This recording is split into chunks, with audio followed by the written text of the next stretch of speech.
Welcome to the Twinkle Talks EYFS podcast.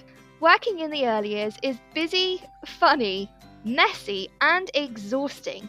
Join me, Shana, and the rest of the Twinkle EYFS team as we talk honestly about our experiences as practitioners, teachers, and professional nappy changers. Whether you're listening to increase your CPD hours or catching up on our antics whilst driving home from work, Twinkle EYFS will share everything you need to know about all things early years. Hello, lovely listeners. It's so great to have you back. This is episode 1 of Twinkle Talks EYFS, and we have a lot to talk about today. Now, before we get stuck into today's main event of To Topic or Not To Topic, we're going to start with a fun section we like to call Praise a Practitioner.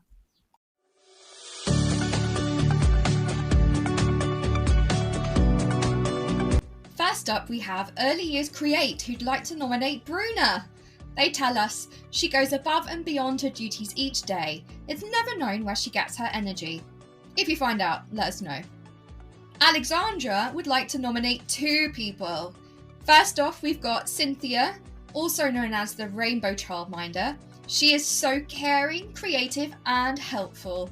And lastly, she'd like to nominate Jessica, also known as the Outdoor Childminder. She is a mindful childminder and just amazing.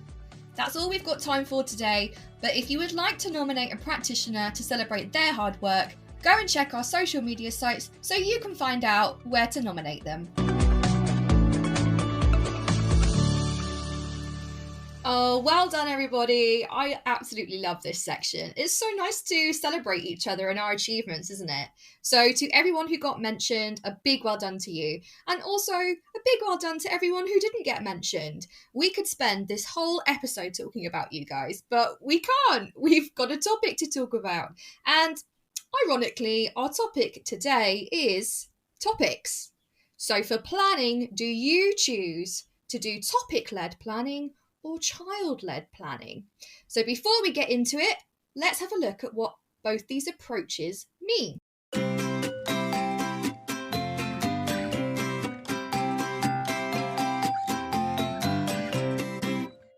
Let's start with looking at topic-based learning, or it could be also known as the project approach. So the Early Childhood website explains it as an in-depth exploration of a topic that may be child or teacher initiated and involve an individual, a group of children, or the whole class.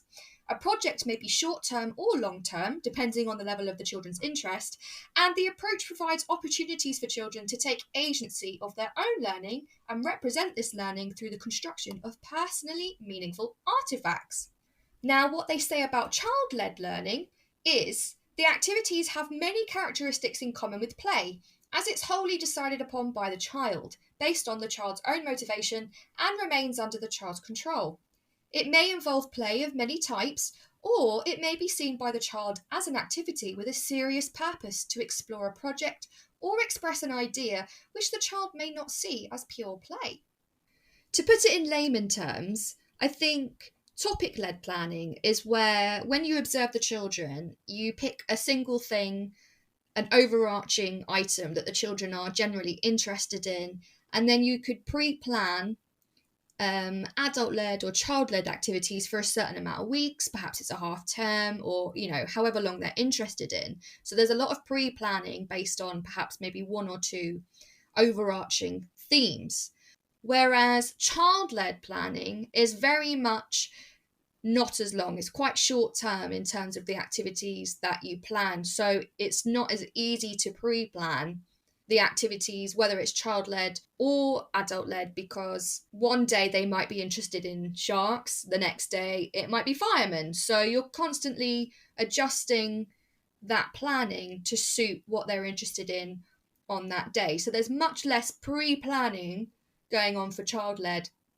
In a way, it's more forward planning, if that makes sense. So before we get into the ins and outs, the pros and cons of each approach and what you guys use in your own settings, I think it's really important to address possible misconceptions with these approaches, as there are misconceptions with any approach, So for example, there might be a misconception that with topic-led planning, it's very restrictive, it's very adult led, and that might not be the case at all. Practitioners may be picking the topics based on what the children are really interested in, and it is also a mix of adult led and child led activities, so the children do have control over how they're learning. It's just that maybe the resources and the environment are adapted to suit the topic. And of course, just because you may have planned a couple of weeks in advance the activities based around that topic, that doesn't mean it's set in stone. Practitioners will be constantly looking at the children and seeing how they're responding to the activities and can adapt the planning as necessary. As for child-led planning, there might be a misconception that practitioners just let the children play all day and do what they want. And that is not the case. There's a lot of work that goes into child-led planning. There's a lot of observation and really getting to know the children and being able to adapt those plans really quickly.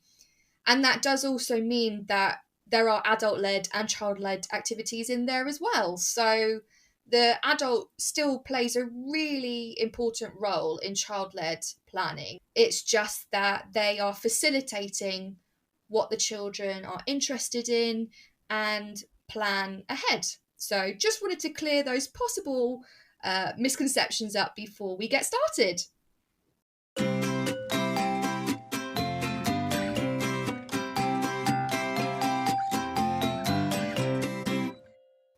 Okay, so it's time to hear from you guys, what you use and what you think. A couple of weeks ago, we put out a poll on our Facebook groups and Instagram, and over 200 of you responded. So thank you so much. This podcast is for you, and having you get involved is really what's going to make this podcast. So let's have a look at the results. Roughly around 35% of you said that you choose to do topic-led planning. Only 18% of you said that you do child-led planning. And surprising for me, 47% of you said that you use both. So it's really nice to see that practitioners and settings are able to be so flexible and so imaginative that you're not just using one approach, you're using more than one, you're using both here.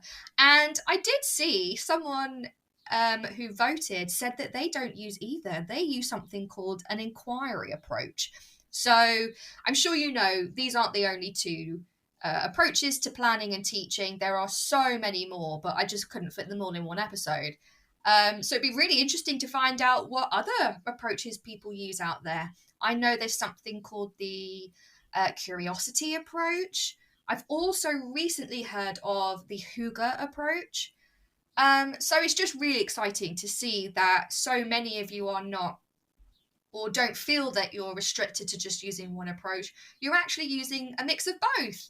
And let's be honest, that's because there's a lot of pros for both of them. So why use one when you can use two? We also asked you lovely listeners to share your experiences with each approach and to tell us honestly the pros and cons of the approaches that you use so that we can share them with you and help you guys make informed decisions. So we'll start with topic-led planning first. Claire Hill, thank you Claire for giving us some insight into what you do. You say that you have topic-led planning, but adapt, tweak, and add activities as the children come up with things. They've just done some work on birds as a robin keeps visiting the children when they play out. How lovely is that? So, as you can see there, topic-led planning definitely worked, but it was based on something that had just happened. You know, a robin came to see the kids, so they thought, hey, let's make a topic out of it. That is beautiful. I love that. Willow says that they like to use topic-led planning as it then turns into child-led as they play, which is great. They like it because they also talk about it for weeks. Yeah, I agree. I think that is one of the benefits of using topic-led planning is that they do get so involved in it and it's such a deep level of learning because you're going on for so long. Yeah, they talk about it for weeks and weeks because they really spend loads of time on the specific topic. They get really deep into it and it's just lovely to see. I would say, coming from my experience, I have used a lot of topic-led planning in a similar way. And for me, from a teacher's perspective, it's really nice to have pre-planning. It's really nice to have a bunch of plans that you don't have to start from scratch. You can just tweak, especially like throughout the years. And I'm not saying that I use the same planning for every year, for every cohort. I definitely do not. Every cohort is different, but it is really nice to have that skeleton planning of a specific topic. And then, when your next cohort comes in and they go, oh, we like space, you're like, yes. A couple of years ago, another cohort liked space too, so I could just take that planning and tweak it.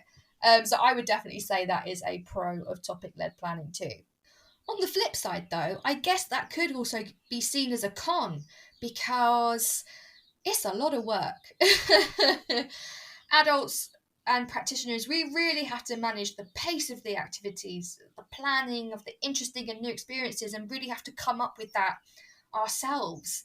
And it can be tough, We have a lot of experience, a lot of knowledge, but sometimes we need a little help. We don't know what to plan all the time. And having the onus on us for topic-led planning is a lot of pressure. And sometimes it hits with the kids, sometimes it resonates with them, and sometimes it doesn't. So that could be seen as a con as well.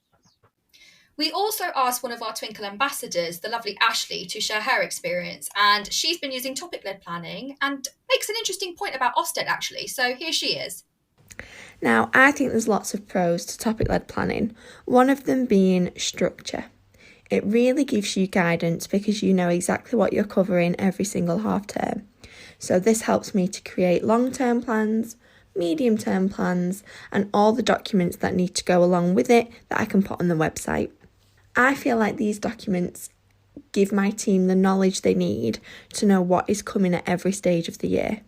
And I feel like in terms of Ofsted, this is a really good strength for us because it means that we can all talk about it confidently and we know what we're evidencing. You also don't need training to do topic-led planning because it is really just as simple as choosing a topic and then brainstorming the key experiences and ideas with your team. So you really can do it all together, which I absolutely love. Everybody can contribute. And I think it is great for building relationships and understanding amongst your team.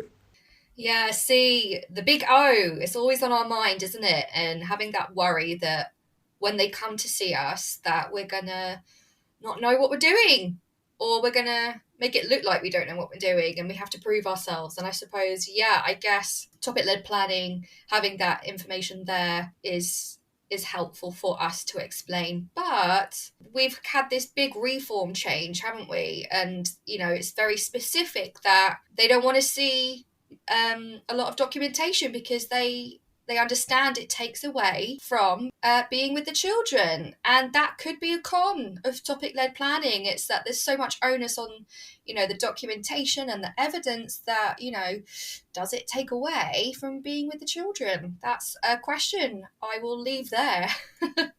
Now, what you guys have to say about child-led planning is really interesting actually, and we're so lucky that one of the members of the Twinkl team, our lovely Claire, you might have heard on the last episode that she has experience with child-led planning.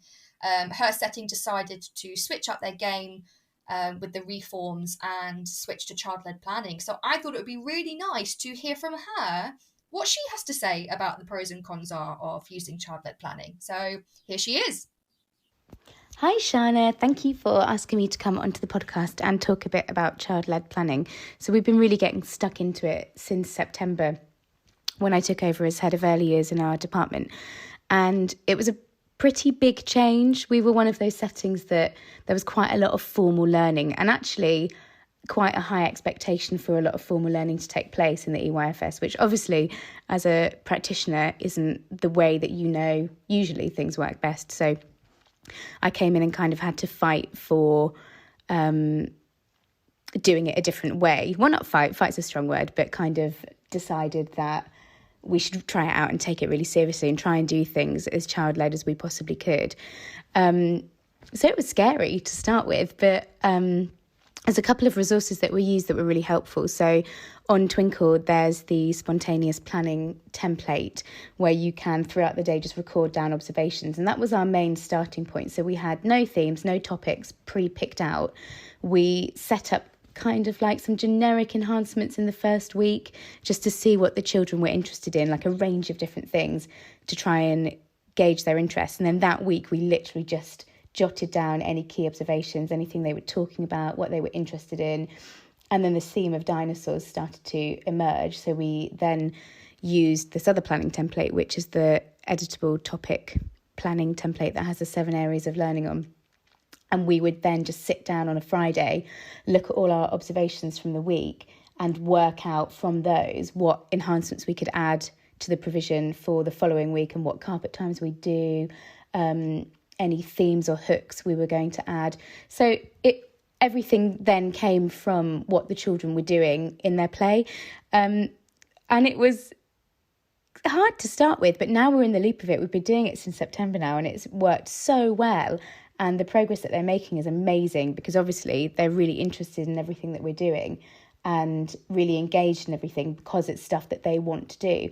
So it was a bit of a leap going from quite a structured, pre-planned way of learning to doing it completely child-led. But for us, it's been really good. It is a lot of work. It's not easy. And you constantly have to be on the lookout, for these kind of key moments popping up and working out, obviously, because all children are different, what's going to work for the entire group or ways you can get a couple of different themes that pop up to work together. So that's really interesting. But our team's really loved it so far. It's been working really well for us. And I don't think we'd change that way of working now because of the progress that's being made and just how busy and engaged the children are. It's been really great. We're loving it. Oh, so insightful. Thank you so much, Claire, for sharing that. That's really helpful. And now we get to see both sides and the pros and cons to both, which is really exciting. But we cannot forget the pupil's voice. We get told about this in our line of work so many times. We thought, you know what, we need to bring this into our podcast too. We need to hear what the children think. And if you listen to our first episode where we introduce the team, we have a very special member. She's 3.5 years old. She's our manager Lauren's daughter. It's Betsy, of course. It's time to hear what Betsy has to say about what she likes to learn at school. So it's time for some Betsy Bites.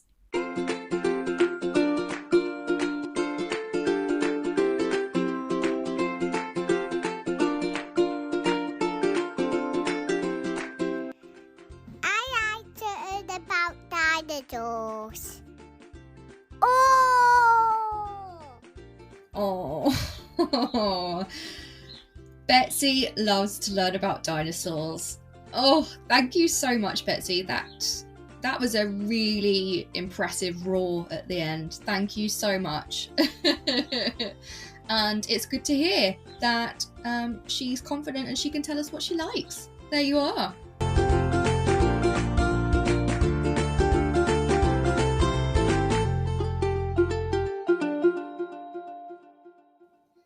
So before we close this episode, I just wanted to take a little moment to tell you that there is no right or wrong approach. This episode isn't here to tell you you should be doing this approach or this approach works best. That's not what we're here for. We're simply here to reflect what's going on in the early years world. You tell us what's going on, you tell us your experiences, and we pass on that information. And we don't have a preferred approach. And we never will. And if you ever feel like that, there is a right or wrong way to teach, I will very happily direct you to a document by Ofsted themselves. I'll put a link in the description of this episode. It's called Teaching and Playing in Early Years, a Balancing Act. And Ofsted themselves say, there is no one way to achieve the very best for young children. That's a direct quote, people, okay? Ofsted themselves recognise that there is no such thing as a right or wrong way approach. All approaches are amazing, all approaches are good, and they don't tell us which one we should be doing. And I think that's right, and I agree with that. Whatever works for you and your children is what's best. Whether you follow one approach, whether you follow a mixture of approaches, whether you start following one approach and think, actually, you know what, that's not working, I'm going to do this one, and change it up as you go. That is what early years is all about. We are constantly changing, we are constantly evolving, and so are our children, you know. Just because a approach works for one cohort doesn't mean it's going to work for another. So I just want to encourage you, you know, that you know your stuff, and Ofsted recognise that you know your stuff, you know your children, and we're just so lucky to have so many different approaches out there that we can choose, we can try, we can have a go at, we can analyse ourselves, we can get experience from our peers, like what we're doing in this podcast right now. And we can make an informed decision about what we think is best for our children, okay? So this isn't an episode to tell you that there is a specific way or a specific approach that you should be using in your setting. Absolutely not. Absolutely not. Whatever you're doing, you got it. You got it. You know what you're doing. And it's innate in early years practitioners, I think, that we always try and do our best for our children. I mean, I say in early years, in all school settings, that's just part of who we are. So I just want to encourage you and remind you that, yeah, there's no pressure to pick a specific approach at all.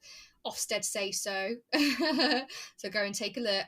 And this is just really an exploration episode to see what you guys are doing. So what we thought we would like to end with for this episode is just give some examples of maybe activities or resources that the team have used in their settings that might be helpful to you. Whether you use the topic-based approach, whether you use the child-led approach, we're going to show you a mixture of both.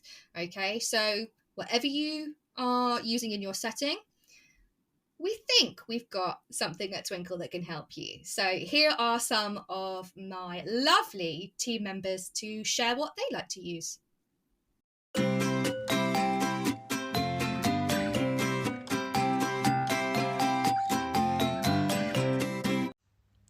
One of my favourite things to use with babies and toddlers to develop their communication and language skills is a themed treasure basket.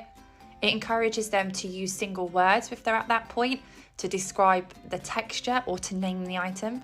For younger children, you can ask them to identify and recognise with pointing or eye gazing, and it can really lead into sharing a mathematical concepts such as counting and grouping, and there are just so many ways that these can be reincorporated into your setting or home. Currently, one of my favourite Twinkl resources is the Twinkl Originals app. Not only does it hold over 70 of our teacher-created books, but they all feature optional audio, so the children can still be read to even if an adult is not around, or if you do not have access to the physical originals book.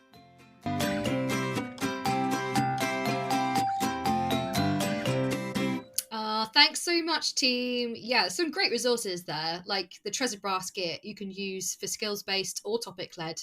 And the same with Twinkl Originals as well. If you haven't seen the books, please go and check them out.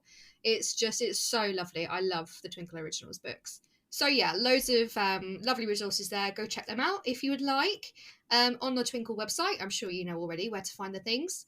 And that is it for episode number 1, To Topic or Not to Topic. Thank you so much for listening. It's always a joy to have a chat with you guys and see what you guys are up to. If you like what you listened to today, we'd really appreciate it if you would give us a follow, give us a rating, share it with your friends, share it with your teacher friends and be like, you know what, these guys know what's up. And also share it with your non-teacher friends too and be like, guys, this is what it's like. This is what it's like working in early years. So yeah, we'd really appreciate it if you like, follow, rate, and share the love. And we will see you next week for another episode of Twinkl Talks EYFS.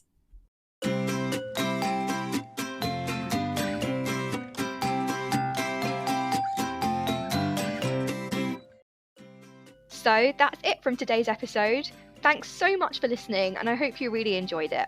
If you'd like to get involved or would like to know more, go and follow us on our social media sites. We've got a Twitter, Facebook, Instagram, TikTok, and Pinterest account.